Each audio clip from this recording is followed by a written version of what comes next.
महाभारत के युद्ध के दौरान एक समय की बात है जब कौरवों और पांडवों की सेना आमने सामने थी। युद्ध भीषण रूप ले चुका था। कर्ण, जो कि कौरवों की ओर से लड़ रहे थे, अपने अद्वितीय पराक्रम से पांडवों की सेना में आतंक फैला रहे थे।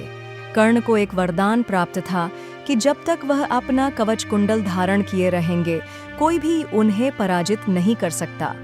श्री कृष्ण यह जानते थे कि अर्जुन के विजय हेतु कर्ण का पराजित होना आवश्यक है। अतः उन्होंने इंद्रदेव को कर्ण के पास जाकर उससे उसका कवच कुंडल मांगने की युक्ति सुझाई। एक दिन इंद्रदेव एक ब्राह्मण के वेश में कर्ण के पास पहुंचे और दान मांगने लगे। कर्ण दानी और सत्य प्रतिज्ञ थे। उन्होंने ब्राह्मण रूपी इंद्र से पूछा, मुझसे क्या चाहते हैं प्रभु? इंद्रदेव ने कहा, मुझे तुम्हारा दिव्य कवच और कुंडल चाहिए। यह सुनकर कर्ण क्षण भर के लिए चकित रह गए। वे जानते थे कि यह कवच कुंडल उनके प्राणों की रक्षा करता है, परंतु वे अपनी दानवीरता और सत्य की मर्यादा से पीछे नहीं हटे। उन्होंने बिना किसी संकोच के अपने कवच कुंडल अपने शरीर से अलग किए और इंद्र को दान कर दिए।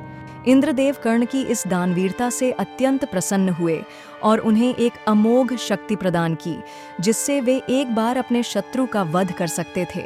परंतु कर्ण ने यह शक्ति भी युद्ध में अर्जुन के विरुद्ध प्रयोग करने से पहले गंवा दी। युद्ध के अंतिम चरण में जब कर्ण का रथ धरती में धंस गया और वह असहाय हो गए, तब अर्जुन ने श्री कृष्ण के आदेश पर कर्ण पर बाणों की वर्षा कर दी और अंततः उनका वध कर दिया। यह कथा हमें सिखाती है कि सत्य और धर्म के मार्ग पर चलने वाले व्यक्ति का नाम युगों युगों तक अमर रहता है। कर्ण ने अपनी दानशीलता और सत्य के प्रति निष्ठा को कभी नहीं छोड़ा और इसी कारण वे इतिहास में एक महान योद्धा और दानवीर के रूप में अमर हो गए।